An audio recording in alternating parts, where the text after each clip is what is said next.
Karena berkat limpahan rahmat, karunia, dan maghfirahnya kita dapat bertemu pada siang hari ini untuk melaksanakan sebuah majelis ilmu yang insya Allah akan membawa keberkahan serta ilmu yang bermanfaat kepada kita semua, yaitu adalah agenda akademik profesi spiritual gabungan yang dilaksanakan oleh Kamil Pasca Sarjana Institut Teknologi Bandung.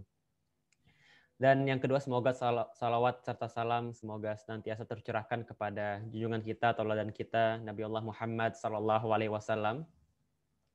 Semoga kita dapat bersama-sama senantiasa istiqomah menjalankan sunnah-sunnah beliau, dan juga semoga kita mendapatkan syafaatnya di yaumul qiyamah kelak. Amin ya rabbal alamin. Sebelum mulai, marilah kita buka agenda kita siang hari ini dengan pembacaan tasmiyah. Bismillahirrahmanirrahim. Kemudian yang kedua, mari kita buka dengan tilawatul Quran yang insya Allah akan dibacakan oleh saudara Adhan. Kepada Kang Adhan, waktu dan tempatnya ya saya persilakan. Ya, bismillahirrahmanirrahim. Assalamualaikum warahmatullahi wabarakatuh. Waalaikumsalam warahmatullahi wabarakatuh. Mohon izin untuk tidak menyalakan kamera untuk mencegah jeleknya jaringan. Saya akan membacakan surah Al-Baqarah ayat 153 sampai 157. A'udzu billahi minasy syaithanir rajim. Ya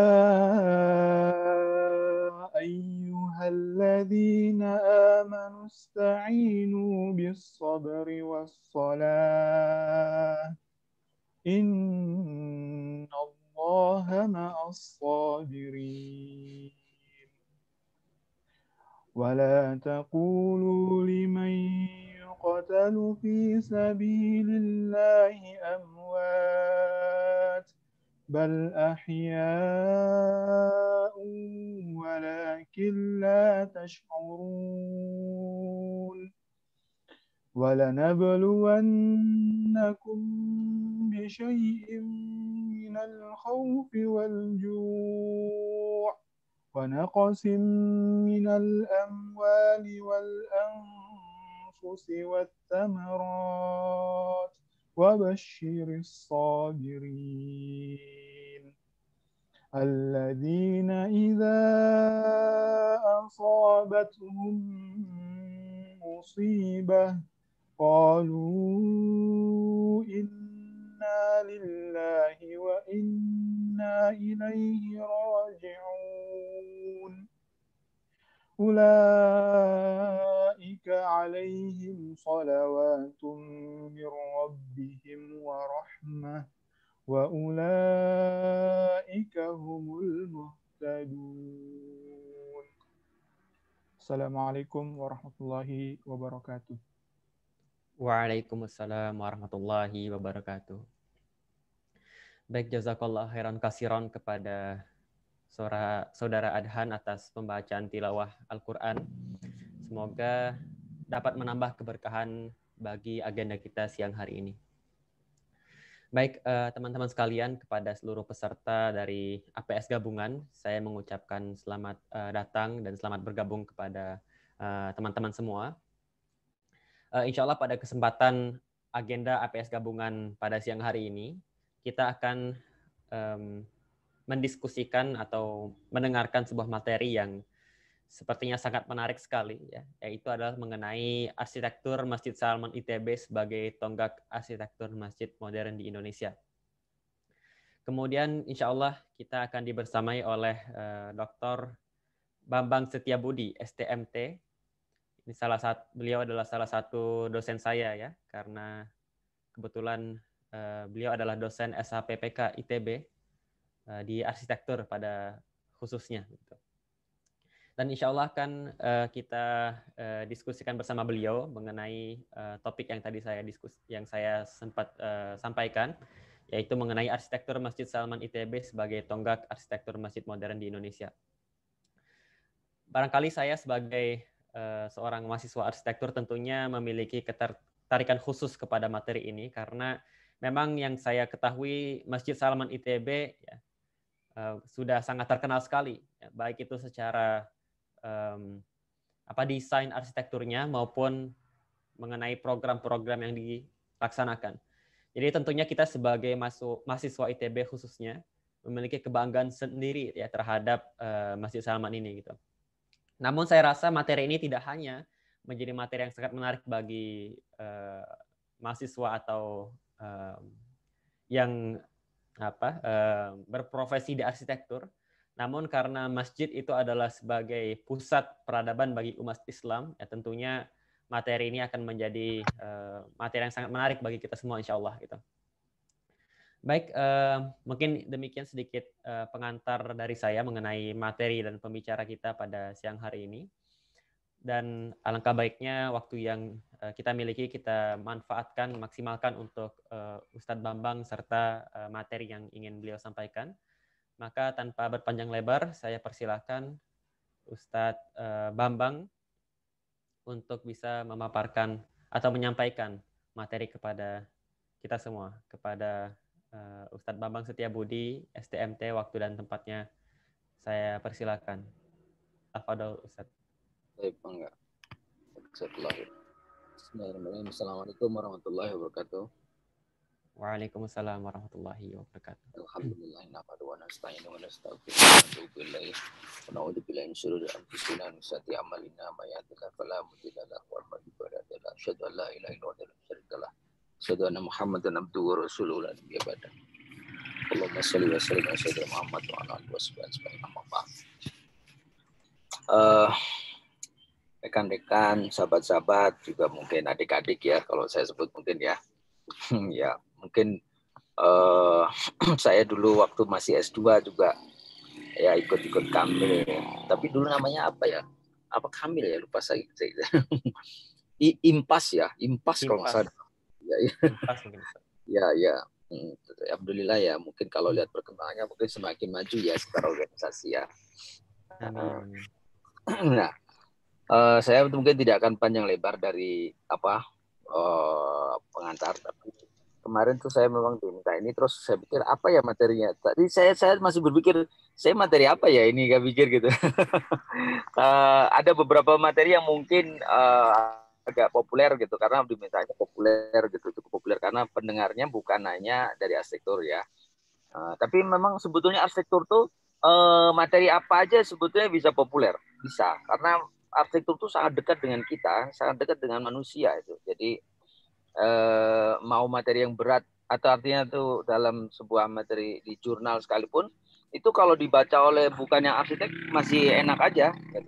Beda dengan misalnya yang ilmu yang lain ya, seperti fisika, misalnya kimia gitu. Kalau buat arsitek atau bukan yang bidangnya itu, lihat rumus-rumus gitu udah deh nyerah gitu. Tapi kalau arsitektur itu karena bangunan, building, kalau kita lihat bangunannya aja, baru foto aja kita sudah sebetulnya bisa menikmati. Semuanya bisa mengapresiasi itu, tinggal tingkatannya beda. Jadi sebetulnya bisa. Tapi karena tadi sudah disebut tentang Masjid Salman, ya saya ada juga materi itu, memang sudah biasa juga materi itu, materi emang Salman itu kenapa sih gitu ya. Mungkin karena memang pas juga sih saya pikir, karena apa? Kan itu kan bangunan yang istilahnya itu setiap saat kita, kalau kita nggak COVID seperti ini, kalau kita sholat berjamaah di masjid ya itu masjid kita gitu. Masjid Salman ITB itu masjid yang kita sehari bisa beberapa kali, paling enggak itu kalau lagi kalau di kampus, duhur mungkin, asar mungkin, kalau pulangnya larut dikit ya maghrib atau isya gitu. Setiap kali datang. Nah, kadang-kadang mungkin sekedar pengantar ya, ada loh dosen juga yang dulu waktu zaman dulu banget tuh, saya masih baru riset awal lah, seperti setelah selesai S2 seperti itu. Ada yang tanya juga, Pak Bambang, kenapa itu Masjid Salman tuh kok ya masjid nggak jadi-jadi gitu ya? Karena kalau dulu pakai beton semua, kalau sekarang kan udah dicat-cat begitu. Nah, sebetulnya ketika terjadi cat-cat itu, kalau buat keilmuan arsitektur itu terjadi penurunan sih ya, terjadi penurunan. Artinya tuh secara kualitas arsitektur ya, quality architecture-nya itu decline sih sebenarnya. Nggak menjadi lebih bagus sebetulnya begitu kalau mengenai arsitektur. Arsitektur itu cara pandangnya nggak sama ya dengan seluruh masyarakat, kebanyakan nggak sama. Artinya begini, karena memang mendalami yang indah, yang bagus itu yang mana, kadang-kadang orang masyarakat secara umum kadang nggak sama. Seperti misalnya material ya, kalau arsitektur itu kita buat katakanlah ya, gagang pintunya kita ganti emas 24 karat semua. Apakah tiba-tiba itu menjadi sesuatu yang istimewa gitu arsitektur itu? Kan enggak. Jadi justru arsitektur itu dari justru barang yang misalnya enggak terlalu berguna, bahkan bekas sekalipun atau sampah sekalipun, tapi kita desain, kita pakai ilmu, pakai pengetahuan ya, pakai digagas, inovasi dan lain jadi sebuah karya yang bagus, itu justru malah good architecture. Enggak harus material yang sudah bagus duluan, enggak, malah justru itu too much ya, berlebihan jadinya. Hulu kalau jadi nggak bagus malah jadi cara pandangnya. Makanya seperti ada kubah emas seperti itu, apakah bagus sih dari pandang oleh arsitek? Malah sebetulnya terlalu berlebihan sih, nggak perlu sih sebenarnya gitu. Karena arsitektur yang bagus itu bukan seperti itu. Gitu. Tapi kalau masyarakat umum kan lain. Wah kalau udah itu kayak itu wow gitu. Nah Salman nanti cara pandangnya cara pandang arsitek sebenarnya.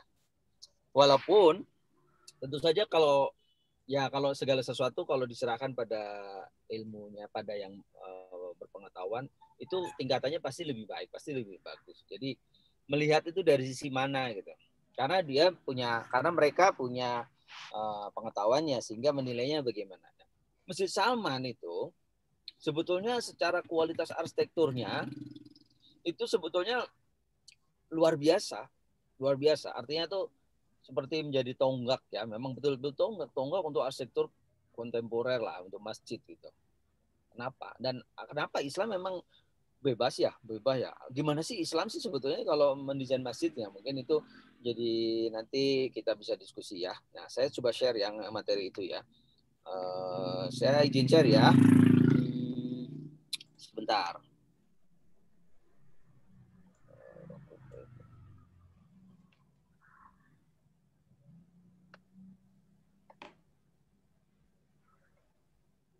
Jadi saya ada materi juga tentang space, Islamic space itu seperti apa. Ya, mungkin juga ruang, arsitektur juga kan bicara spasial. Yang Islam itu bagaimana sih kalau bicara tentang space, materiality. Oke, ini Salman ya. Arsitektur Masjid Salman. Ini saya membacanya sebagai seperti juga benda seni atau kan kita bisa membacanya tuh. Kritik itu bukan berarti negatif ya. Kritik itu kita bisa mengupas, mengulasnya, membahasnya, menuliskannya dalam bentuk teks. Itu kita bisa kritik sastra itu kan sesuatu yang kita bisa elaborasi, kita jelaskan. Dalam arsitektur bangunan kita jelaskan dalam bentuk teks, bisa sebuah kritik. Dalam bentuk sebuah narasi tertentu itu bisa juga kritik, menjelaskan sifatnya, menjelaskan. Bisa penjelasan, bisa ada juga negatif, bisa juga ada positifnya, atau memang bukan sisi negatif positifnya, tapi lebih menjelaskan apa dan duduk perkara di mana, atau mungkin dia seperti apa dan bagaimana itu dijelaskan oleh kritikus arsitektur atau kritikus seni, kritikus gitu sama. Oke. Ini pakai ini ya. Ini saya pernah online lecture ini juga nggak tahu tanggal berapa tuh 2 Mei materi yang kayak ini juga. Oke, saya mulai dari sini ya. Saya kecilkan dulu ini biar nggak menutup ini. Kalau kita lihat ada masjid itu kan di mana-mana banyak banget ya. Artinya tuh di belahan bumi manapun itu masjid itu kalau dia ada umat Islam hampir boleh dikatakan ada gitu. Ada. Dalam sejarahnya dulu ada banyak, sekarang nggak ada pun tetap ada, bekasnya masih ada. Kecuali dia diruntuhkan. Seperti di Spain itu mungkin hampir banyak sekali diruntuhkan, mungkin 99% diruntuhin sama ini Kristen. Tapi bekas-bekasnya tetap ada. Misalnya di Cordoba ya, itu masih, dan itu wah luar biasa bagus sekali. Saya pernah lihat sana, wah luar biasa emang arkesnya dan lain-lain tuh. Oke. Jadi kayaknya kalau dalam perkembangan peradaban ini yang paling cepat, yang paling menebar ke seluruh penjuru dunia itu Islam memang. Coba Romawi aja nggak sampai kekuasaannya seperti Islam, menguasai timur dan barat, utara dan juga selatan sampai enggak. Tapi Islam pernah yang menguasai barat dan timur. Dari ke barat sampai Spain, ya, dari Afrika Utara terus menjalar terus sampai Spain, sampai Portugis. Kalau ke timur terus sampai Indonesia, sampai Indonesia. Kalau ke utara, ya sampai di Turki, sampai kalau ke bawah sampai Afrika dan Afrika Selatan terus bawah. India semua masuk. Jadi kalau dulu sebutkan sepertinya apa ya? Kalau boleh disebutkan tuh peradaban terbesar sebetulnya yang pernah menguasai dunia dalam skala luasnya itu Islam. Hanya hari ini dia tidak punya kepemimpinan secara menyeluruh. Jadinya nah, tapi kita lihat sekarang masjidnya. Masjidnya di berbagai belahan dunia itu beda-beda mereka. Beda-beda itu apa? Beda-beda dari segi bentuknya ya. Coba kita lihat dari ini. Misalnya dulu waktu The Prophet di Muhammad Rasulullah SAW, ini yang sekarang yang kondisi hari ini. Kalau dulu cuma flat aja. Ya, flat aja yang ada houses ada kolom-kolom ya, ada kolom-kolom, ada core di tengahnya gitu. Hypostyle lah kalau istilah itu. Sampai sekarang masih sebetulnya carinya seperti hypostyle, tapi bentuknya sudah banyak perubahan lah, udah berkali-kali perubahannya. Ini kalau ini di Iran, Sentral Asia, ini di India, ada kubah-kubah, ada Aiwan tuh, ada kubah seperti itu juga ini sini, kubah bawang-bawang. Kalau Turki ada kubah-kubah banyak banget, gede-gede banget itu. Beda banget dengan misalnya di Mali di Afrika. Itu pakai tangan juga dan nggak ada pernah dikenal kubah, nggak pernah ada kubah di sana misalnya. Kemudian juga bahannya tuh bahan dari tanah. Beda dengan misalnya di Cina, banyak dari kayu-kayu.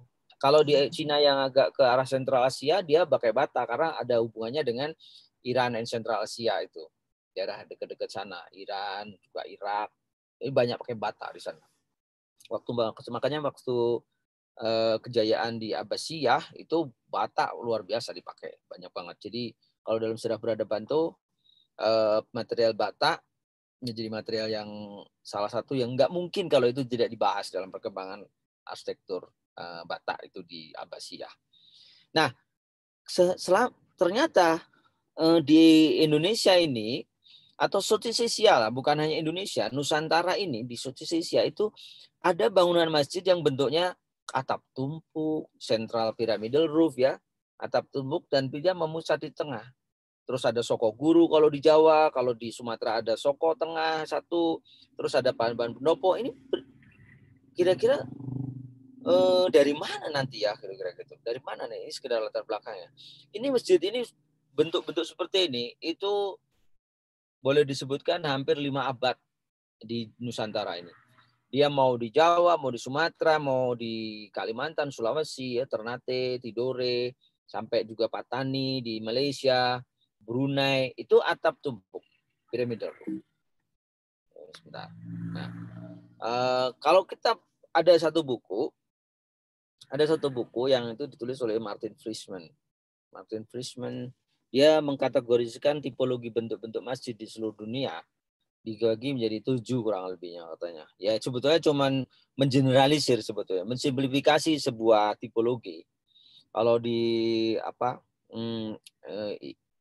Turki misalnya, ini di India, kemudian juga di Iran dan Sentral Asia, ada Korjat juga di tengah, ini Korjat semua, Korjat taman dalam itu, terus ada Aiwan ini sini, ada kubah-kubah yang kecil-kecil,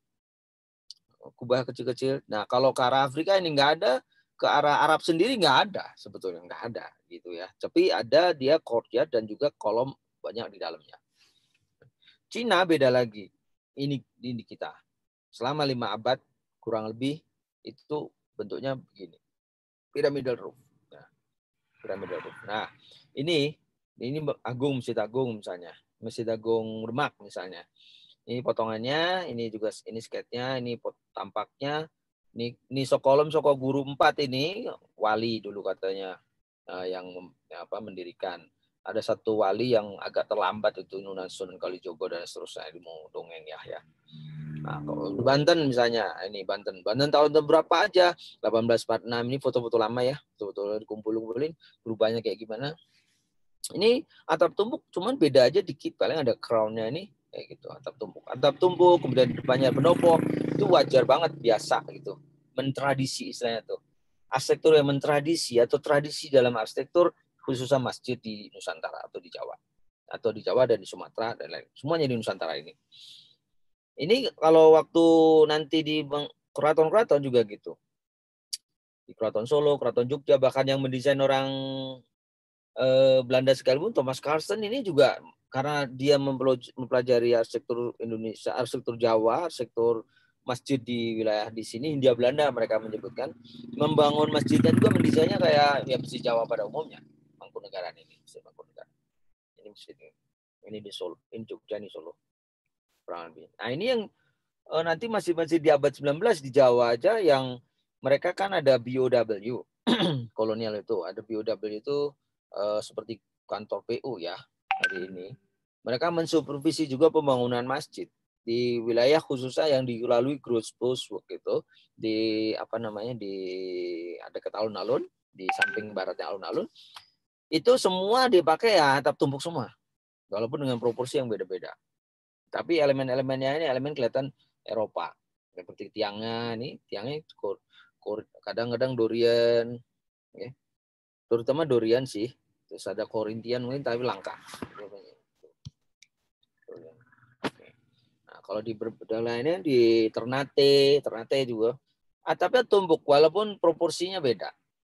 Ya. Kemudian di Padang juga di Aceh, Goa, Palembang, ya, teardrop atau atap tumpuk. Jadi kalau dipetakan itu ini salah satu studi saya yang kalau di seluruh Nusantara ini bahkan sampai Malaysia, Patani, Brunei itu ya atap tumpuk itu bukan cuma di Jawa, bukan menyebar ke seluruh Nusantara dan menyebar ke seluruh kalau saya sebut sebagai Southeast Asia. Southeast Asia Mosque. Kurang lebih tipologinya kayak gitu. Ya, pakai bahan kayu, atapnya tumpuk piramidal menguju pada satu titik memusat. Kalaupun ada 1-2 yang tidak menguji pada titik itu varian-varian gitu. Tapi kayak gitu.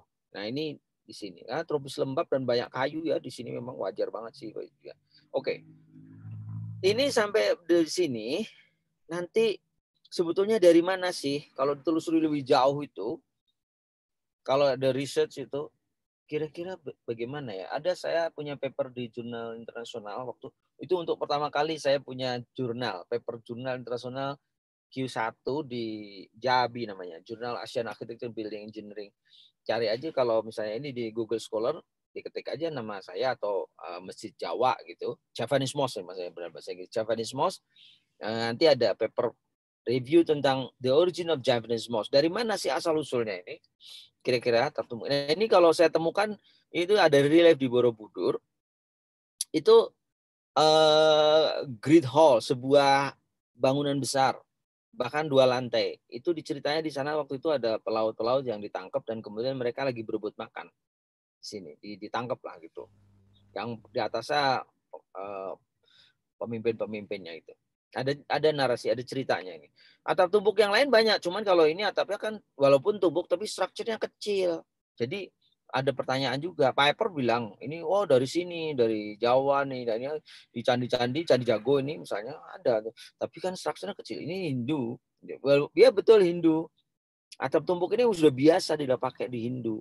Di pura-pura banyak banget di Bali gitu. Ya. Nah, ada juga bahkan nanti di abad 19 itu ada bentuk-bentuk seperti wantilan seperti ini, wantilan di Bali. Untuk sabung ayam ada juga, untuk hall untuk apa juga. Tapi sebetulnya itu bangunan baru, itu tipologi bangunan abad 19. Yang sebelumnya ini apa? Jadi kalau saya menyebutkan wantilan hanyalah salah satu dari development dari sebuah Great Hall yang ada di Jawa sendiri. Buktinya mana? Kita lihat dari relief Candi Borobudur abad ke-8 sudah ada relief seperti ini. Jadi wantilan salah satu. Pendopo di Jawa juga salah satu dari development sebuah Great Hall. Kalau Stutterheim menyebutkan Henning Kloban gitu. Itu tempat sambung ayam kalau di Bali itu. Tapi sebetulnya kalau di awal dulu enggak, dia bangunan publik ya, yang penting bangunan publik dan panggung. Ini diprediksi makanya sebelum abad ke-10 itu Jawa itu sebenarnya bangunannya juga bangunan panggung semua. Oke. Ini ya paper mungkin saya kalau di Google Scholar boleh ini nggak tahu tahun berapa ini saya juga apa. Kalau ada beberapa masjid yang saya juga punya beberapa bukunya, ini masjid di Cirebon tuh ada 13 masjid masukin buku ini, sebenarnya banyak lagi. Ada juga yang di Padang, ini ada buku saya yang belum terbit sih ini, kalau ini sedang ditulis. Tapi ya sedikit lagi tapi terpotong-potong. Ini sekitar 40 masjid di Sumatera. Nah, ini isi dalamnya kurang lebih ya, iklannya ini. Sebentar iklan. Nah, setelah 5 abad itu, mau saya sampaikan, setelah 5 abad itu, kurang lebih ya, abad 15, kan 1478 itu Majapahit kan, maaf, Demak mencapai kekuasaan politik dan membangun masjid seperti itu kan 1478. Sampai pertengahan abad ke-19. Ya, 15, 16, 17, 18, 19. Itu 5 abad itu nggak pernah ada yang dikenal namanya pakai kubah, itu nggak pernah. Apalagi kayak Nabi Salman tuh nanti kita lihat. Jadi ini pertama kali ada kubah masuk ke Nusantara, masuk ke wilayah Southeast Asia ini pertama kali kalau dari semua orang pernah meriset di sini, ya paling ini di Pulau Penyengat di Riau. Itu 1830 pertama kali ada kubah di sini. Ini orang India ini desainnya. Maksudnya yang membangun juga orang India ceritanya. Baru kalau di Jawa, nanti baru abad ke-20. Misalnya Al-Azhar 56, Suhadan 52. Itu masjid Suhada ini. Atap kubah tumpuknya seperti ini. Ini nggak pernah ada tradisinya di sini, nggak pernah ada. Ya, interpretasi bisa segala macam lah, macam-macam. Saya tidak banyak bicara di interpretasi hari ini, tapi lebih banyak adalah realitas. Maksudnya tuh kita bicara empiriknya aja bentuk-bentuk arsitektur dan lain-lain. Terus kalau di Sumatera nanti di wilayah Medan Tanah Deli itu kan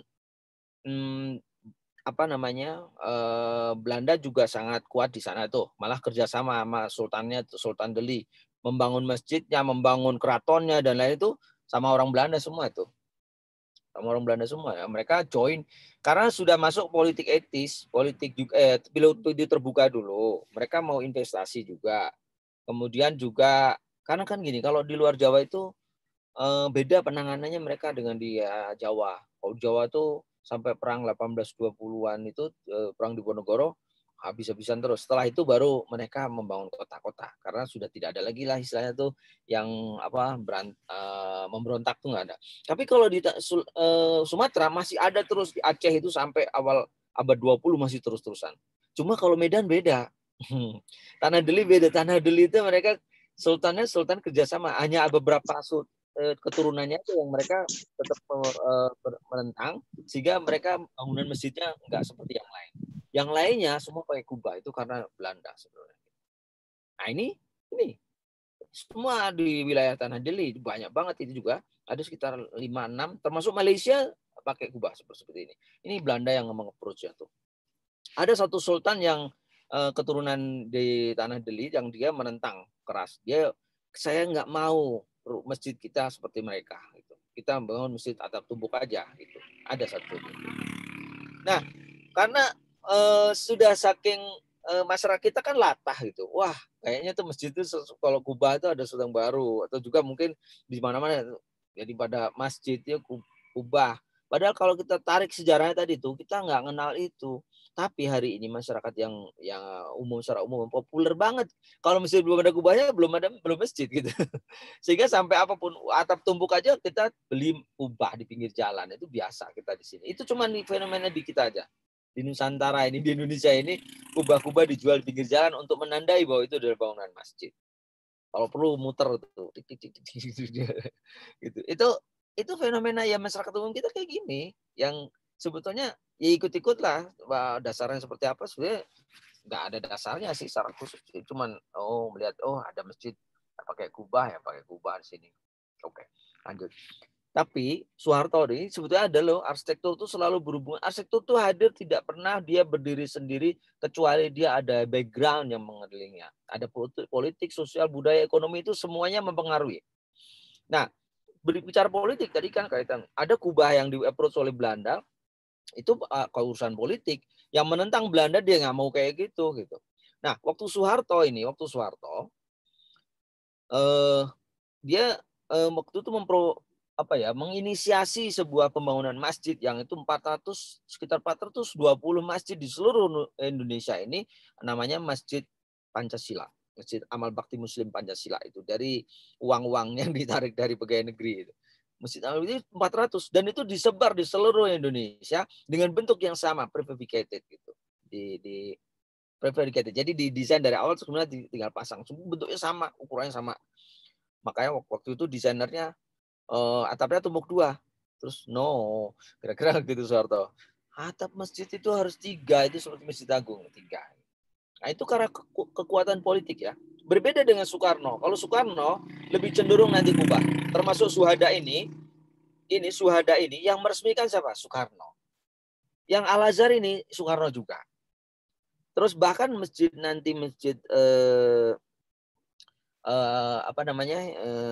Istiqlal itu Soekarno juga termasuk dewan jurinya ya Soekarno. Meresmikan Soekarno juga. Soekarno punya semangat ini soalnya pan-islamisme, Islam internasional. Jadi kalau internasional itu bayangannya adalah yang dari luar sama dengan yang di luar sana, bahwa kita Muslim yang juga bisa sama membangun masjid yang bisa besar seperti mereka. Ya akhirnya lihat di Turki kayak gitu ya, bikin kubah juga. Jadi karena saya lihat itu ada satu pandangan inferior juga ya, karena di masyarakat yang sudah pernah terjajah gitu ingin kesetaraannya dengan bangsa lain sebagai bangsa Muslim yang juga besar di sana juga, jadi kayak ingin menyetarakannya gitu. Ada banyak hal yang lain yang kita bisa membaca lebih detail lagi sebetulnya, tapi saya nggak akan mendetail lebih jauh seperti itu karena bicara kita nanti Salman. Ini sebetulnya hanya background bahwa inilah latar belakang itu. Nah ini di Masjid Agung ya, Masjid Agung Bandung nih. Dulu pernah Bali nyuncung kayak gini. Top tumpuk juga, tapi nyuncungnya beda banget. Nyuncungnya tinggi banget. Nyuncung tuh ini orang Sunda soalnya sebutannya. Tapi pada saat tahun 1955 ini sama, ini Soekarno juga. Soekarno menginisiasi dirubahnya dalam bentuk atap kubah ini. Karena mau apa? Mau waktu konferensi Asia Afrika. Mau ke Asia Afrika itu jadi semangat pan-islamisme supaya internasional itu dengan menggantinya dengan kubah. Nah, berubah lagi tahun 74 juga. Nah, terus ini ada kubah lagi, sekarang kubah lagi juga gitu. Baik. Nah, itu semua adalah landscape aja, perjalanan arsitektur yang kurang lebihnya secara cepat banget saya singkat banget. Terus habis itu tiba-tiba nanti tahun 1964 ada masjid kayak begini itu di kampus kita itu, di kampus ITB. Jegler, kalau saya katakan ini tulisan saya pernah menulis tentang Masjid Salman ini tahun 2001 di koran Kompas itu, terus dinobatkan sebagai tulisan terpaling favorit tentang bangunan oleh Kim Praswil dulu. Tulisan lama banget itu. Jadi kalau di paper ya ada juga itu yang tulisan di koran Kompas ya. Koran Kompas. Kalau saya sebutkan seperti gini, ini tuh kayak petir di siang bolong kalau istilah itu. Petir, adanya tiba-tiba masjid yang nggak ada ceritanya apa-apa, tiba-tiba ini masjid naon gitu, masjid apa ini, jegler gitu kira-kira ya, petir di siang bolong. Nggak ada referensinya kecuali nanti ini adalah sebetulnya juga dari luar sih ininya, dari international style, modernism itu. Tapi di sini nggak pernah ada tradisi masjid begitu kan, tadi sudah mentradisi itu udah 5 abad. Habis itu muncul yang baru, ada kubah. Bahkan sampai hari ini mungkin masih terpatri kepada banyak masyarakat kita Muslim, kalau belum ada kubah kayaknya belum masjid kan gitu. Di wilayah luar Jawa banyak banget kayak gitu. Kalau masjid itu kubah gitu. Tapi Salman tiba-tiba menampilkan semua tradisi arsitektur sebelum ini di sini, atau juga yang dari luar yang ubah juga enggak, relung-relung enggak ada semua, ornamen enggak ada semua ornamen. Ini dari mana ceritanya ini? What was the new about it? The influence modern architecture, nanti kita ceritain ya. Nah, ciri dari pertama ini pasti memang influence dari modern architecture. Dulu waktu itu Pak Nukman ya, arsiteknya itu begini. Beliau itu mau mendesain masjid. Tentu saja itu semangatnya banyak. Waktu itu kan sholat Jumat itu di Aula Barat. Masjid sholat Jumat itu di Aula Barat. Nggak punya masjid. Jadi dari Pak Nu'man, kemudian Profesor, saya lupa Profesor, beberapa profesor lah. Mereka ingin coba kita bangun masjid. Jadi ini tonggak masjid kampus pertama juga. Belum pernah ada tempat lain ada masjid kampus itu nggak ada. ITB memang alhamdulillah kalau menurut saya memang selalu menjadi pioneer ya. Selalu menjadi pioneer. Pioneer membangun masjid kampus, ITB. Mana ada coba kampus lain sudah membangun masjid? Nggak ada. Waktu itu mereka bersepakat untuk ingin membangun masjid. Gimana caranya? Mendesainnya, apanya semua. Ada Pak Ahmad Sadali juga profesor, guru besar di seni rupa, kakak adik itu, Pak Ahmad Sadali dengan Pak Ahmad Numan. Mereka mendesain, diskusi juga didesain sama Pak Ahmad Numan, terus dikritik sama Pak Ahmad Sadali. Masa bikin masjid kayak gitu? Cobalah yang ini yang belum pernah ada. Jadi dibawalah desain yang kayak gini ini dibawa ke Pak Soekarno sebagai presiden. Nah, presidennya kan Soekarno itu. Terus Soekarno menariknya Soekarno juga karena sama-sama orang kampus kan, dulunya Soekarno juga dari ITB kan. Jadi environment-nya membangun atau terjadi bentukan seperti ini karena landscape-nya memang membangun itu, mendukung itu. Karena di kampus itu kan orang-orang yang terdidik, orang-orang yang sebuah masyarakat yang punya kemungkinan ada perubahan-perubahan, menerima sesuatu yang baru itu nggak sesuatu yang sifatnya tuh menjadi menolaknya dengan jelas gitu, enggak kan. Kita kan kalau ada sesuatu yang memang lebih baik, why not ya? Terus yang lebih benar kita akan percaya karena objektivitas kita tetap di kampus itu kan satu masyarakat akademik yang kita akan akui sesuatu yang baru kalau itu memang lebih baik atau itu memang lebih efektif kayak gitu. Temuan baru dalam penelitian yang lebih bagus kita bisa sangat menerima, nggak akan menolak dengan ini. Lain kalau ini nggak akan mungkin terjadi, misalnya di sebuah misalnya pesantren mana itu yang kampung banget, nggak mungkin gitu. Karena lihat aja nanti pakai betonnya itu bentang 25 meter. Bentangan 25 meter itu kalau pakai beton biasa itu ketinggian hampir 2 meter loh. Ketinggian balok itu. Karena ini pakai pre-stress. Yang itu Pak waktu Profesor Sahari Besari, sebelum Profesor beliau tapi baru pulang ambil S2-nya dari Amerika. S2-nya tentang pre-stress konkret, pre-stress konkret. Ditetapkanlah di sini.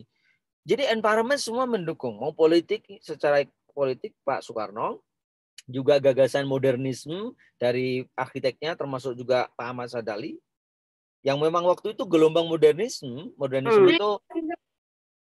itu kan dalam sejarah perkembangan arsitektur dan juga seni di seluruh dunia itu dia yang munculnya pasca revolusi industri. Jadi ada ditandai dengan adanya beton, kemudian juga kaca, baja.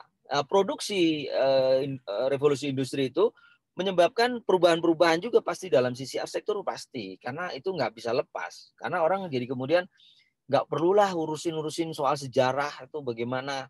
Makanya seperti salah satu tokohnya Frank Lloyd Wright, dia nggak suka banget dengan sejarah di Yunani misalnya gitu. Ngapain belajar arsitektur Yunani?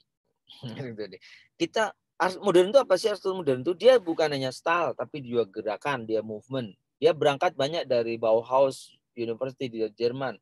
Yang apa cirinya salah satu adalah bagaimana seni itu bisa untuk memecahkan masalah-masalah di masyarakat. Nggak perlu lagi bicara tradisi ini itu. Tapi yang penting apa yang ada hari ini untuk bisa menyelesaikan persoalan-persoalan di masyarakat. Salah satu adalah materialnya. Materialnya apa hari ini? Beton, kaca, baja, bagaimana dia menyelesaikan persoalan-persoalan di masyarakat kan gitu. Seni untuk masyarakat itu. Nah, mereka jadi tidak terlalu peduli pada sejarah. Oke. Tidak perlu sejarah untuk apa. Yang penting bagaimana dengan persoalan hari ini dan kita bisa memecahkan dengan seni, dengan architecture gitu. To break. Nah, ini architecture masjid ini Salman itu nggak perlu lagi baca-baca atau merujuk dulu sejarah arsitektur masjid di Jawa tuh gimana, di Kalimantan gimana, di Nusantara gimana, nggak usah lagi. Karena yang penting adalah sekarang gitu. Karena begini, beliau itu waktu itu melajari gimana sih Islam ini pandangannya terhadap arsitektur masjid khususnya. Arsitektur aja gimana sih pandangannya. Nah, pertama beliau pandangan kan itu sebetulnya udah deket banget memang modern architecture tuh. Modern architecture itu kan mementingkan fungsionalisme misalnya. Kalau dia berfungsi, pasti benar, pasti bagus lah, pasti indah. Kalau tidak berfungsi, pasti jelek. Kenapa? Kan modernisme itu kan memang juga dia hasil dari produksi ya, dari revolusi industri. Kalau dia tuh memang sia-sia ukir-ukuran yang nggak karu-karuan banyak banget, itu buat apa? Ornamen itu adalah kejahatan, ornamen is a crime, itu kata ada penulis dari Jerman. Ornamen is a crime. Ngapain membuat sesuatu yang mengada-ngada gitu? Itu nggak perlu banget. Jadi dia harus fungsional, fungsionalisme. Nah, itu makanya harus bagaimana bisa memecahkan persoalan masyarakat. Itu fungsi. Itu. Seni bukan untuk seni, ya. Seni hanya untuk seni sendiri ngapain gitu. Seni arsitektur aja untuk nggak perlu. Arsitektur harus bisa menyalurkan. Nah, itu makanya fungsi. Nah, sekarang berpikirnya gini, Pak Numan, fungsi kan untuk sholat. Untuk sholat, ya udah kotak gitu, fungsionalis banget. Oh, itu kalau ada kolom di tengah nanti mutu sholat, akhirnya nggak boleh ada kolom di tengah misalnya. Itu adalah penerjemahan individual. Ya, yang penting fungsi kita memecahkannya, bukan bicara pada history gitu.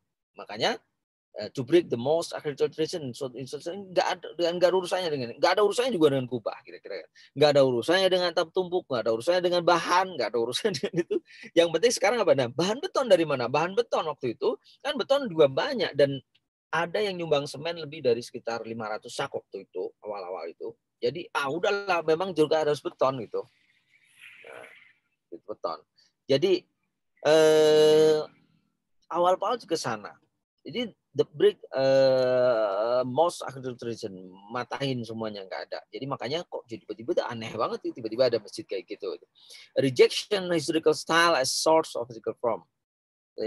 Terutama atap malah bentuknya tuh jadi datar dan melengkung gini kayak tangan mangkuk gitu, kayak mangkuk gitu, atau tangan dan gedang berdoa dan seterusnya. Ada penerjemahan macam-macam itu. Tapi yang jelas dia nggak peduli pada sejarah. Memang meninggalkan sejarah dan tiba-tiba langsung hadir tanpa ada rujukan apapun kecuali nanti modernisme. Coba kalau kita lihat ini plan ini kan di Jawa nih, ini Jawa aja nih. 1400, 1500, 1600 terus nanti baru ya di sini ada Salman di sini. Yang lain-lain masih Kubah, ini di sini daerah Kubah, di sini atap tumpuk semua. Oke. Nah, katanya itu tapi sebetulnya arsitek itu begini ya. Arsitek itu kadang-kadang sudah mendesain selesai terus kemudian baru mencari justifikasi. Justifikasi itu biasa sih sebenarnya. Cari argumentasi kenapa saya membuat gitu. Padahal senang karena suka aja sih sebenarnya gitu. Karena memang pengen begitu bisa juga. Jadi kadang-kadang nggak selalu bisa dijelaskan kan. Seni itu semuanya ada yang bisa dijelasin, ada juga yang enggak. Nah, salah satu menjelaskan atap, kenapa Pak Numan atapnya kok seperti mangkuk gini, di pinggirnya malah melengkung gitu. Itu sebenarnya datar, cuman pas melengkungnya itu sebenarnya untuk talang di sini. Talang di sini. Ini ada talang besar di sini. Kalau dilihat nanti potongannya talang, ini talang ini. Nah, ini datar sana. Terus ini kenapa melengkung? Nah, cari pembenaran. Itu kan inversi dari atapnya ke ala barat ala timur. Nah, ini kalau ditarik ini malah ini dihilangkan. Nah, lengkungan ini kan mirip banget katanya. Itu pembenaran aja ya. Benar ya. Tapi ya oke lah gitu dijelaskan. Nah, ini lihat kalau dari atas ya. Ini beton. Ini semua beton. Nah, ini talangnya.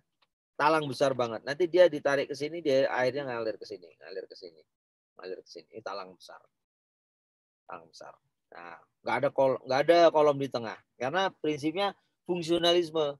Ingin sekali jangan terganggu softnya, hilang formnya gitu.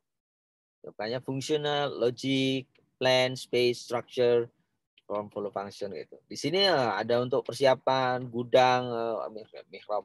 Ini koridor, ini untuk aspek-aspek tropis supaya dia tidak terlalu tampias ya, karena dia atapnya kan datar. Jadi kalau gini bisa tampias dong, iya. Nah ini makanya pakai kerawangan nih, kerawangan. Terus ini jadi bangunannya sendiri menjorok ke dalam karena ini hanya teras. Teras ini sedikit tampias ya biarin aja, kan dia menjadi peralihan atau in between space. Jadi interior tidak, eksterior juga enggak. Jadi dia in between, sebagai peralihan. Itu walaupun ini atap datar, ini dipuji di buku Moss Contemporary Moss. Itu dipuji, dia tetap respect pada tropicality. Kuat banget. Jadi makanya coba kalau kita sholat Jumat di Masjid Salman, penuh sekalipun pintunya dibuka semua, nggak pernah kita namanya tuh kepanasan, nggak pernah. Padahal nggak ada kipas angin, nggak ada. Padahal nggak ada AC, apalagi nggak perlu AC. Jadi tropicality-nya dapat banget itu. Jadi dapat banget itu pakai ilmu sih ya. Itu. Nah ini malam hari juga hangat. Walaupun ini semua udah berubah ini. Ini semua udah grey-nya bukan kayak gini. Kalau mau lihat aslinya jauh lebih bagus. Aslinya itu seperti tadi yang gambar saya pertama kali tadi. Ini nih, ini aslinya nih. Kalau ini sudah tidak modernisme, sudah ada noise sebetulnya. Kalau dari orang seni udah tahu ini noise. Kalau yang sebelumnya ini original banget tuh. Jadi kalau modern architecture itu kan ini fungsionalisme, kejujuran bahan, kejujuran struktur masih kelihatan. Ini seperti tulang-tulang itu kelihatan bahwa ini adalah structure. Tapi kejujuran bahannya udah hilang karena dicat. Kalau aslinya kan beton expose itu apa adanya itu, aduh keren banget itu dulu, masya Allah, bagus sekali. Terus juga di sini lukisannya Pak Ahmad Sadali pakai abstrak dulu, pakai pastel juga bagus sekali. Udah diganti kayak baru udah bisa mengikuti lagi. Menurut saya udah downgrade terus. Siapapun yang sampai hari ini nggak bisa. Kalau di skornya hampir 10. Kalau dari skala 10. Sekarang angkanya pasti paling-paling dulu pernah yang jadi kayak gini.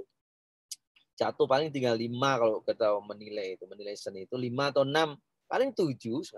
Dulu Pak Ahmad Profesor sama Ahmad Sadali, wah luar biasa, bagus sekali bro tuh ininya mendesainnya itu indah sekali. Yang lain juga ini grey semua, grey karena beton apa adanya. Ini keindahan yang luar biasa sih sebenarnya waktu itu. Nah sekarang sudah kurang berkurang. Nah coba kayak gini, apa bandingin dengan ini jauh banget ya. Ini kalau mata seni lah itu, mata arsitek, seniman tahu lah di mana. Kalau gini kan berat di tengah nih. Ini terlalu enteng, ampang banget. Di sini sebentar berat banget. Jadi walaupun sama desainer, walaupun sama grafis desainer juga semua, tapi tetap aja. Sama juga hijaunya kok jadi hijau, padahal dia beton kan. Beton dihijauin aja sudah sebuah penipuan gitu kalau sebetulnya kalau kasarnya itu. Jadi itu kalau dari seni khususnya modernisme udah nggak bagus karena tidak boleh kejujuran bahan, kejujuran struktur kayak gitu. Pak Numan waktu itu begitu melihat arsitektur modern yang sedang berkembang, movement itu berkembang seluruh dunia, international style, kan membaca begini, wah ini dia Islami nih kayak gini kata. Udah Islamik banget ini. Kayak pucuk cinta ulam tiba. Pucuk cinta ulam tiba. Karena apa? Prinsip-prinsipnya kok sama dengan semangat Islam yang saya pelajari. Saya buka dari Al-Quran hadis. Semangatnya sama. Fungsionalisme, nggak boleh mubazir, kejujuran bahas, kayak gitu. Wah, cocok banget. Walaupun kalau saya, nanti kalau dalam kuliah yang lebih detail ya, saya apa bedanya modernisme dengan Islamic spirituality dalam arsitektur? Beda. Nggak sama. Ada sekitar 20-30% tetap nggak sama. Karena mereka menurut saya nanti semua adalah terjadi ekstremisme. Ekstremisme itu yang membuat hancurnya modernisme. Gitu. Salah satunya apa? Misalnya less is more. Sederhana makin bagus. Ya bosen orang akhirnya less is more. Semua yang terjadi ekstremitas itu menjadikan ditinggalkan orang. Kalau Islam kayak gitu, malah ditinggalin orang. Islam itu sepanjang zaman tidak ada batas waktu, tidak ada tempat. Gitu. Jadi itu terjadi kehancurannya modernisme karena berlebihannya mereka ekstrim, terlalu ekstrim. Harusnya nggak usah terlalu ekstrim. Ornamen is crime itu adalah pernyataan ekstrim. Pernyataan ekstrim karena apa? Memang gitu amat sih. Itu ibadah aja nggak bisa berdiri, kita boleh dengan dengan duduk dengan tidur. Kamu bisa berkat dalam hal yang sifatnya ubudiyah aja ada flexibility yang luar biasa dalam Islam ini. Makanya Islam ini sebetulnya mudah, tapi bukan dimudah-mudahkan ya, tapi mudah sebenarnya. Kita tidak adanya Islam ini bukan untuk membuat kita susah gitu. Ya gitu. Jadi dalam surat Al-Hajj ya, itu kita tidak menjadi susah. Kalau itu malah disusah-susahin, memang salah amat sih, nggak salah gitu, emang pakai ornamen aja kok kejahatan. Ya memang sih kalau ornamen berlebihan itu memang tetap terlalu sederhana juga nggak bagus, terlalu rame juga ya jelek juga gitu. Jadi ada pandangan-pandangan yang kita bisa lebih moderat dalam hal ini nanti insya Allah dalam architecture. Itu mungkin di dalam topik yang lain ya. Tapi gitulah. Balik lagi ke sini. Ini Salman tanpa ornamen, a totally rejection of ornaments. Ini karena pandangan modernisme, material industry jelas, concrete, solid, kerawangan itu semua juga dulu. Kecuali nanti wood di dalamnya supaya dia untuk hangat ya, lebih hangat ya. Technological approach, pre-stress concrete. Yang tadi Pak Sahari Besari S2-nya dari Amerika pulang, S2-nya tentang pre-stress concrete. Makanya bentangannya 25 meter tanpa kolom di tengah itu cuma 80 cm ketinggiannya. Itu cuma bisa hanya orang-orang yang mengerti tentang teknologi. Itu hanya bisa masjid seperti ini hanya ada di ITB gitu. Nggak mungkin masjid ini ada di misalnya Madura gitu. Nggak mungkin.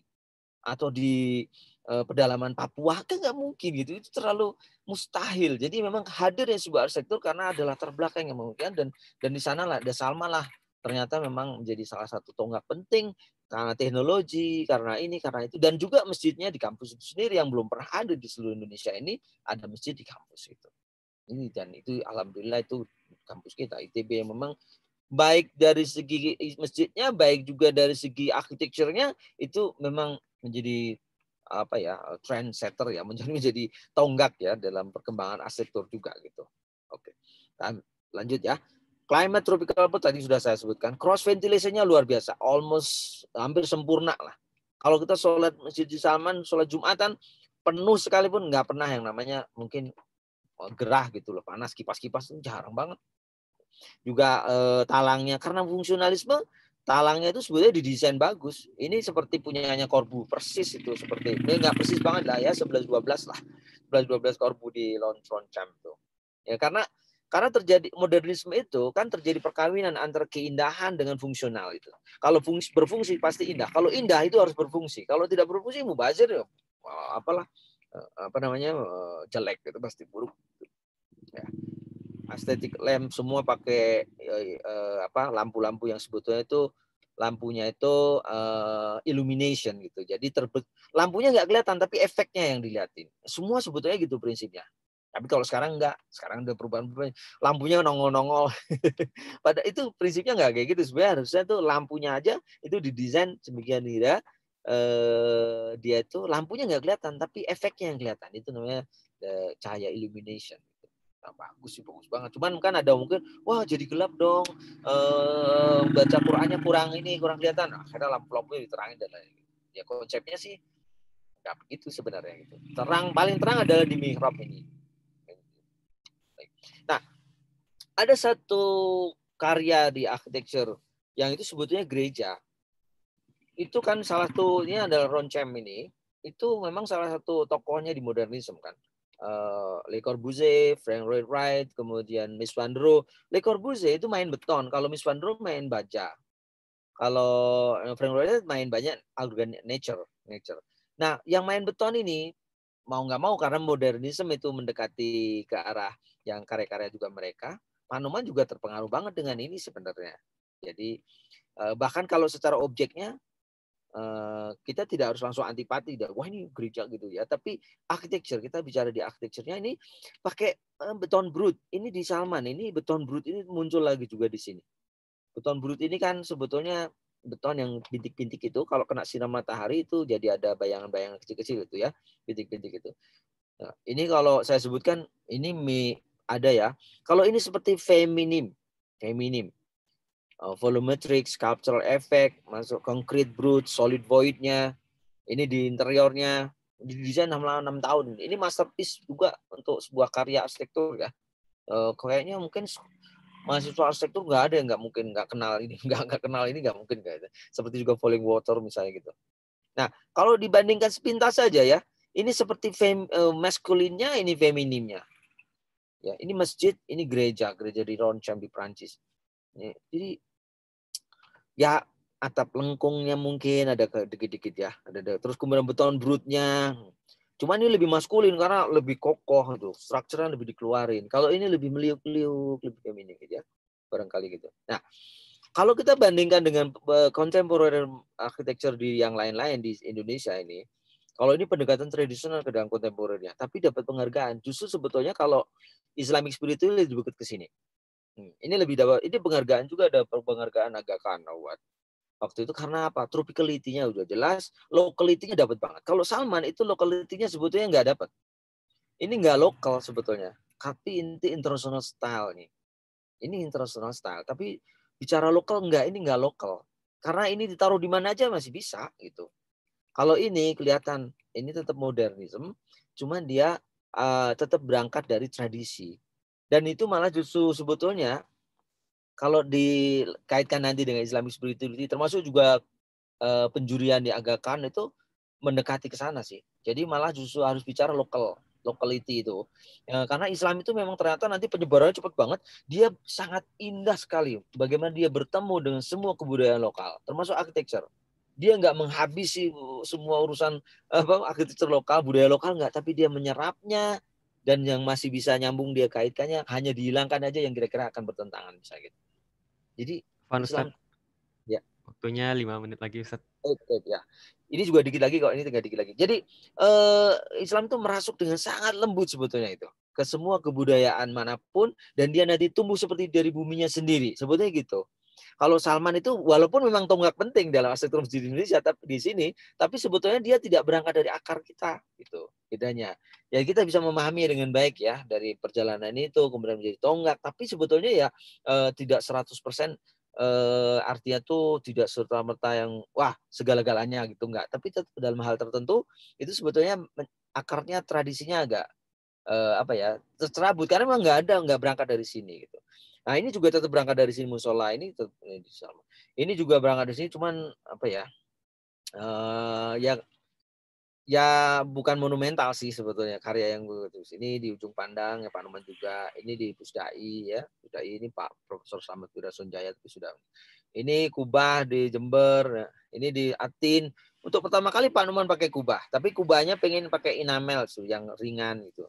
Nah, Salman dari seluruh modern arsitektur kontemporer itu tetap dia tetap paling puncaknya lah, paling tonggaknya lah gitu. Dari sejarah iya, dari sekitarnya juga tetap aja belum ada yang ini hari ini yang bisa menjadi tonggak penting dalam arsitektur khususnya masjid ya, perbenaran masjid di Indonesia. Tapi memang boleh nggak sih kayak gini ya? Sebetulnya Islam itu boleh-boleh aja selama itu memang berfungsi bermanfaat, nggak apa-apa kan gitu. Bentuk-bentuk itu hal yang remeh-temeh lah sebetulnya, bukan remeh-temeh ya, tapi bukan sesuatu yang penting banget lah gitu. Arsitektur kita harus pahami banget nanti kalau belajar di arsitektur kaitannya dengan agama ini, arsitektur tidak segala-galanya. Maksudnya bentuk dan lain-lain tidak segala-galanya, tapi nanti hal yang lebih penting adalah manusianya, aktivitas di dalamnya dan lain-lain. Saya kira itu mungkin dari saya ya. Nah, ini latest development ya. Kalau ini latest development. Nah, ini yang kemarin menjadi ini saya tulisan saya ada ya, mungkin ada yang baca enggak tulisan saya tentang ini. Yang pernah menjadi sempat agak viral tuh tentang masjid KM 88 tuh. Yang ada tulisannya tentang ini, kalau mungkin bahas tentang ini barangkali di kesempatan yang akan datang. Exploring materiality. Tapi mungkin saya kira dari saya itu dulu. Kalau ada tanya jawab atau melanjutkan silakan. Dari saya itu dulu ya. Mohon kurang lebihnya. Assalamualaikum warahmatullahi wabarakatuh. Waalaikumsalam warahmatullahi wabarakatuh. Baik, terima kasih banyak Ustadz Bambang, jazakumullah khairan katsiran atas materinya. Ini sangat menarik Ustadz materinya, dan kita seperti mendapatkan kuliah tambahan 2 SKS ini ya teman-teman ya. Banyak sekali ilmu baru yang kita dapati pada siang hari ini gitu. Baik, mungkin untuk waktu yang tersisa kita bisa masuk ke dalam sesi tanya jawab, dan kita bisa mengakomodir teman-teman yang mau bertanya. Bagi teman-teman peserta yang mau bertanya bisa tulis di kolom chat untuk bertanya, ataupun kalau mau tanya langsung juga bisa raise hand ya. Baik, mungkin langsung saja. Ini ada pertanyaan dari Ustadz Hendarko ya. Jadi beliau bertanya mengapa para arsitek ITB membiarkan dalam tanda petik terjadinya degradasi Masjid Salman dari kacamata arsitektur, seperti yang dijelaskan tadi tentang perubahan dalam hal pengecatan, lampu, dan lain-lain. Baik, mungkin langsung saja Ustaz bisa ditanggapi pertanyaannya. Ya, langsung aja ya barangkali ya. Langsung nggak usah dikumpul. Jazakallah ini Ustaz Indarko. Ya begini, sebetulnya gini, Salman itu karena saya lihat itu ini sangat terkait juga dengan ini ya. Salman itu kan yayasan, terus kemudian juga ada ketua YPN Salman dan seterusnya di bawahnya itu. Saya pikir apa ya? Perlu sebetulnya kalau menurut saya di dalam kepengurusan atau di dalam orang yang benar-benar juga aktif di Salman ini orang yang memang juga ngerti tentang arsitektur sebetulnya gitu. Perlu pemahaman yang baik mendalam tentang arsitektur juga dan juga misalnya dijadikan rujukan gitu. Kalau menurut saya karena yang sementara ini kan mereka punya keinginan A, B, C dan itu menurut saya ya lebih kepada pertimbangan-pertimbangan yang sebenarnya pragmatis gitu. Tidak pada pertimbangan yang lebih mendalam bagaimana arsitektur ini harus kita pertahankan seperti apa gitu. Jadi walaupun saya sendiri kadang-kadang juga diundang ya, atau sebetulnya adalah Pak Fauzan aja sendiri juga ikut ya kadang-kadang. Tapi juga gini, kalau menurut saya karena memang pendekatan-pendekatan yang sifatnya pragmatis kalau saya lihat itu lebih mengemuka dan sehingga harusnya itu memang dipikir matang banget. Kalau misalnya kita mau bikin apa itu harus dipikir banget, bukan hanya pertimbangan fungsional semata tapi juga pertimbangan sifatnya tuh keindahan dari si arsitektur gitu atau gagasan konsepnya gimana gitu. Tapi juga begini, saya ini kan apa adanya ya. Pak Numan sendiri sebagai arsiteknya juga masalahnya agak bergeser-geser. Cara berpikirnya dan pandangannya juga bergeser. Jadi waktu itu kan waktu dicat hijau pertama kali dicat hijau itu kaget ya sebetulnya. Semua para pengamat ataupun yang ngerti tentang arsitektur semua kaget. Kenapa jadi hijau? Aneh banget ini. Nah, ketika dikonfirmasi itu memang sebetulnya Pak Numan juga ya salah satu yang andil ya udah dicat hijau gitu. Jadi dalam hal ini itu sebetulnya tapi kan gini ya kalau menurut saya tuh arsitek itu masalahnya juga kadang-kadang nggak konsisten dalam hal ini, berubah-ubah. Itu kan arsiteknya.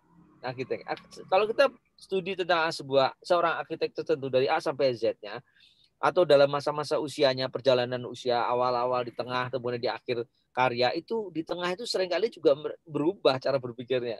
Sehingga agak terjadi inkonsistensi. Maka saya membimbing Pak disertasi ya, ada 2, kalau nggak salah, tesis ada 1 tentang Pak Numan.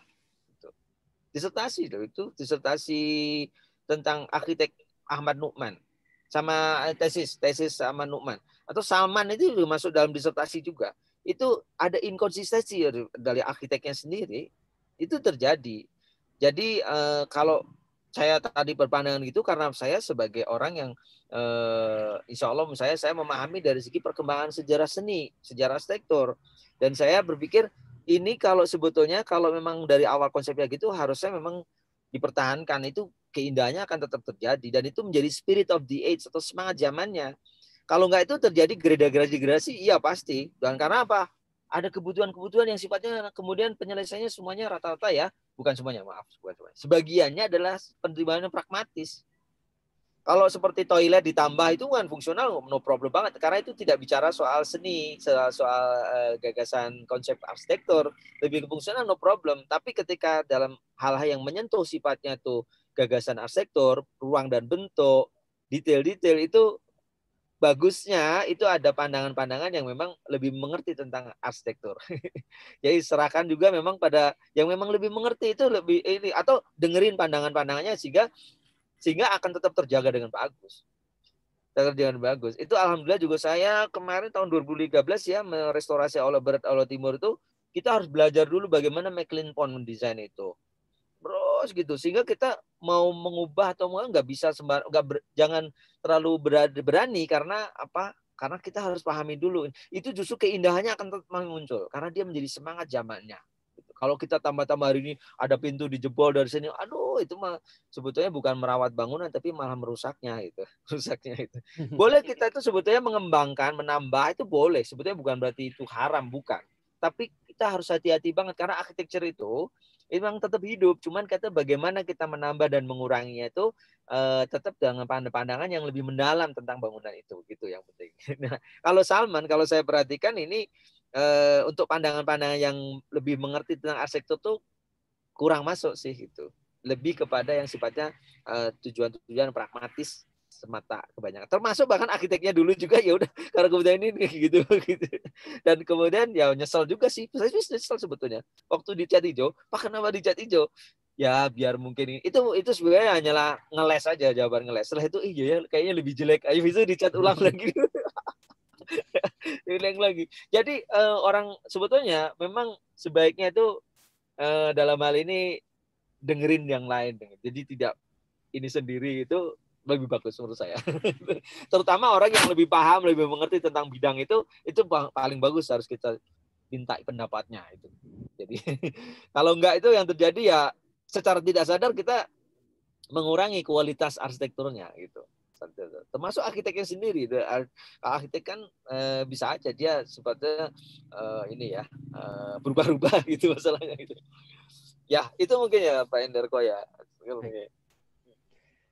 Baik, terima kasih banyak Ustadz atas jawabannya tadi. Jadi ternyata banyak faktor yang mempengaruhi wujud dari arsitektur itu sendiri, Ustadz ya, termasuk di luar dari kehendak atau kemampuan arsiteknya gitu. Baik, ini Ustadz saya ada sedikit pertanyaan untuk Ustadz Bambang gitu ya. Jadi kebetulan saya juga punya pengalaman Ustadz di konsultan gitu kan, dan pernah satu saat itu kami merancang masjid gitu di daerah Palu yang kemarin korban tsunami itu, dan kami ada proyek bangun masjid di sana gitu. Nah awalnya tim kami itu mendesain masjid memang tidak pakai kubah Ustadz gitu ya, karena salah satu alasannya adalah mengedukasi masyarakat bahwa ternyata kubah itu tidak melekat gitu pada masjid, tidak mesti ada kubahnya gitu. Nah tapi ternyata ketika desain itu sudah selesai dan dipaparkan ke masyarakat, itu dikritisi habis-habisan Ustadz sama masyarakatnya dan ditolak. Ditolak rancangannya gitu, katanya oh kita nggak mau masjid kalau nggak ada kubahnya gitu Ustadz.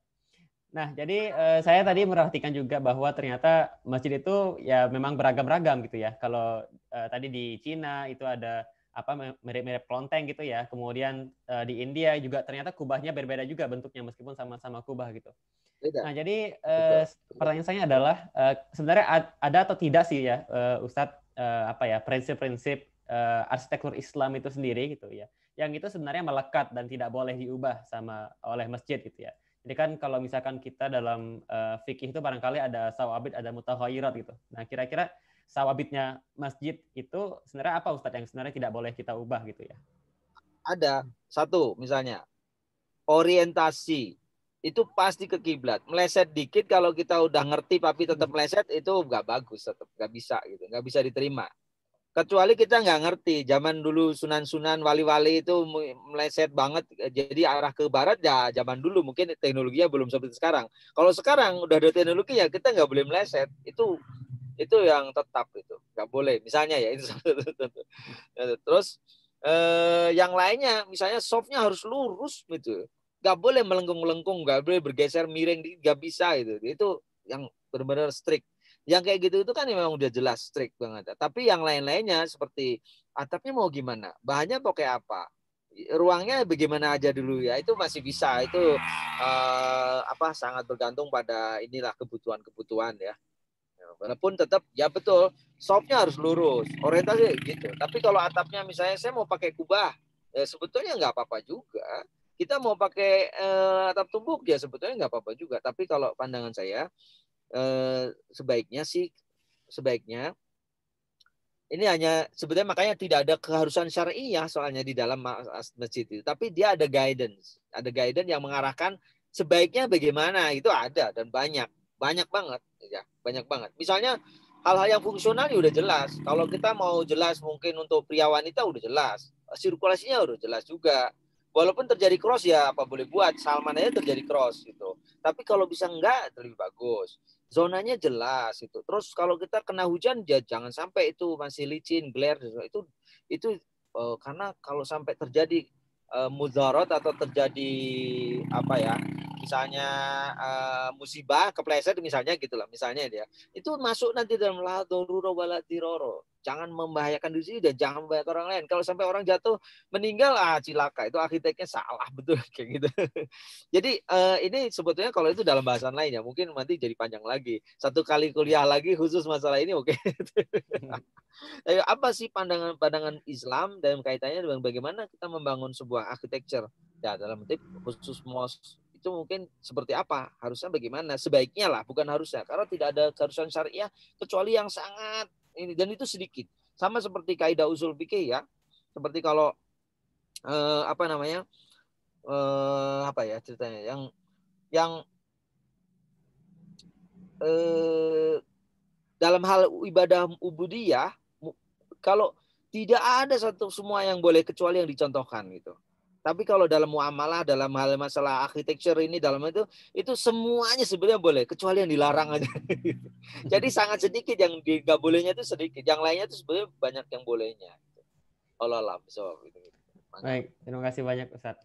Ini mumpung masih ada waktu dan sepertinya dari teman-teman belum ada lagi. Ini saya mau menggali tadi Ustadz.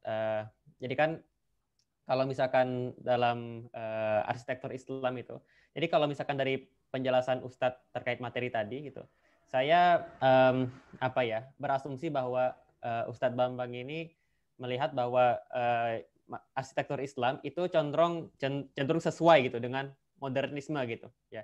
Jadi misalkan aspek tadi kejujuran material, kemudian kejujuran bahan dan lain sebagainya gitu. Nah, tapi kalau misalkan kita lihat juga ternyata di masjid-masjid Islam mungkin di luar Indonesia juga itu ternyata juga banyak yang bertentangan dengan modernisme itu, Ustaz. Jadi kayak banyak ornamennya gitu, kemudian banyak lukisan-lukisan dan lain sebagainya gitu. Jadi antara arsitektur Islam dan modernisme ini sebenarnya bagaimana hubungannya, Ustaz? Apakah ada memang mereka dalam jalur atau kelompok yang sama atau bagaimana gitu, Ustaz? Ya, kalau dikaitkan dengan modernisme, sebetulnya yang nyambungnya menurut saya Islamic spirituality dengan modernisme itu ada sinergi yang nyambung itu sebetulnya. Ada resonansi yang nyambung. Yang nyambungnya itu yang pertama ada logik gitu, rasional. Islam ini menurut saya sangat rasional dan arsitektur juga sangat rasional. Kalau dia memang tidak berfungsi ya ngapain kita bikin-bikin gitu. Kalau berlebihan kan jadi kita rasional. Sebenarnya modernisme kan logik juga. Modernisme itu logik banget modernisme. Dia tidak mengada-ngada ya. Dia sesuatu semuanya yang logik ya. Efisien itu. Kalau dia produksinya lebih banyak, oke, itu pasti bagus gitu. Kalau sesuatu yang tidak berfungsi ya nggak usah gitu. Itu dekat banget. Kalau Islam itu dari sisi logiknya. Hanya saya katakan tadi tetap modernisme itu bukan tidak 100% Islamic spirituality-nya dekat banget enggak ya. Maksudnya itu sama enggak ya. Tapi dekat iya. Dekat iya. Dalam beberapa atau banyak hal oke dekat, tapi itu ada yang justru malah menyimpang gitu. Menyimpang karena mereka nggak punya guidance. Sehingga apa? Meleset-meleset istilah itu, kepleset-pleset gitu, berlebihan kalau menurut saya itu, gulu kalau itu berlebihan. Berlebihan itu justru karena berlebihannya itulah yang menyebabkan hancurnya mereka, hancurnya gerakan itu, hancurnya seni itu. Karena ya apa? Kalau berlebihan itu membuat apa? Malah justru ditinggalin orang, malah justru nggak sesuai dengan apa fitrah kemanusiaan, nggak fitrah. Masa sih kalau ada orang pengen kan misalnya kalau jalan lurus terus membosankan kan belok dikit ya boleh aja kan gitu. Manusia itu kayak gitu, manusia itu sesuai dengan fitrahnya itu dia bukan mesin.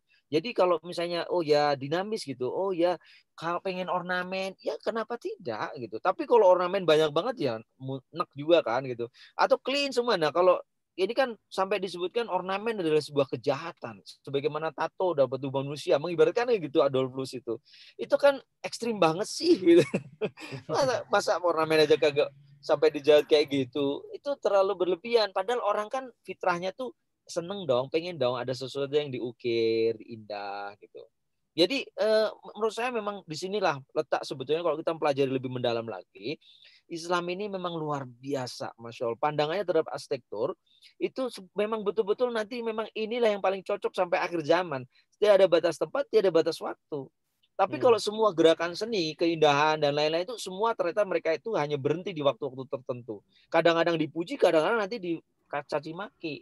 Tapi kalau Islam ini, saya pikir karena ini emang fitrahnya, sama dengan kemanusiaan tuh memandang seninya juga, aduh luar biasa, indah sekali, pas banget sesuai dengan kebutuhan manusia ini yang ya ada lah bumbu-bumbunya boleh, tapi kita nggak boleh berlebihan dalam hal seperti ini tuh luar biasa. Itu memang menurut saya memang dalam pandangan ini malah nanti langgeng abadi sampai akhir zaman. Tidak ada batas tempat, tidak ada batas waktu. Dan pandangan-pandangan ini menjadi jauh lebih langgeng sampai kapanpun. Insya Allah begitu. Terima kasih Ustaz. Allah Jadi sekali modern tapi tetap moderat begitu Ustaz ya. Ini sebenarnya waktunya sudah habis. Iya, moderasi. Oh iya. Jadi ini Ustaz, sebenarnya waktunya sudah habis. Namun ini ada satu pertanyaan yang masuk ke saya. Mungkin bisa singkat saja Ustaz. Jadi pertanyaannya adalah sebenarnya yang dimaksud Masjidil Aqsa itu masjid yang kubahnya hijau atau yang kecil di depan atau semuanya Ustaz? Karena saya pernah baca ada musola kecil di dalamnya juga. Ya itu pertanyaannya. Ya, jadi mungkin salah satu hal yang sempat jadi polemik juga di masyarakat gitu Ustaz ya, tentang Masjidil Aqsa itu sebenarnya yang mana gitu. Ya ini emang udah lepas banget ya dari materi kita ya. tapi nggak apa. Memang di situ di komplek itu ada, setahu saya ya, itu memang ada 2 bangunan ya. Yang satunya itu memang masjid, yang satunya yang bukan masjid, yang satunya ini apa namanya itu apa sih namanya tuh, lupa lagi saya tuh. Yang Dome of the Rock gitu ya, Dome of the Rock gitu. Nah, yang jelas ini ada 2, yang masjidnya sendiri bukan yang itu. Tapi itu satu kompleks gitu. Yang di situ ada apa namanya kayak museum kan, ada tapaknya itu batu itu. Nah, tapi mungkin ada yang sudah pernah ke sana. Saya sendiri untuk Masjid Al-Aqsa belum pernah ke sana ya. Belum ke sana. Jadi hanya cuma baca dari buku aja. Jadi baca dari buku aja gitu. Paling itu saya nggak bisa jawab lebih detail lah ya. Karena waktunya juga habis dan ini mungkin harus topik yang sesuai yang berbeda lagi. Tahu ya Ustaz. Baik, ya jadi mungkin semoga apa yang Ustaz sampaikan pada siang hari ini itu banyak sekali ilmu yang bisa kita serap dan juga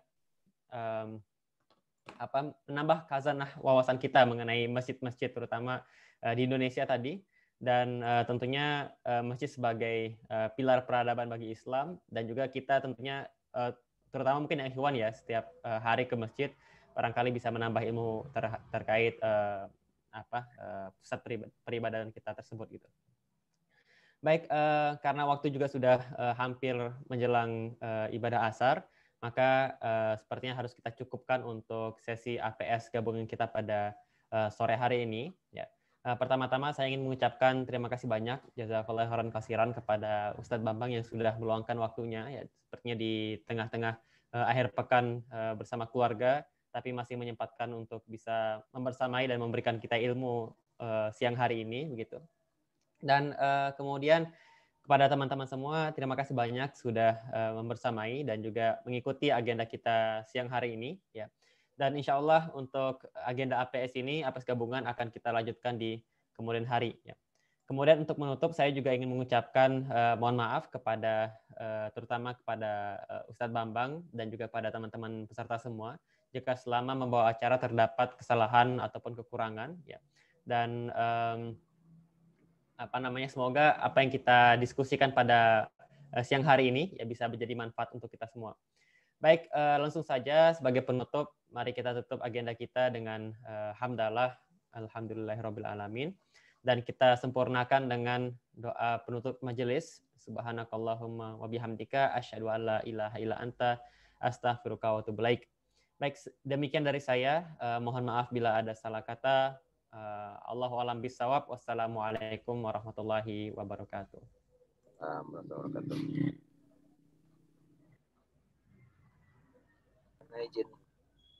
Baik. Terima kasih Ustadz.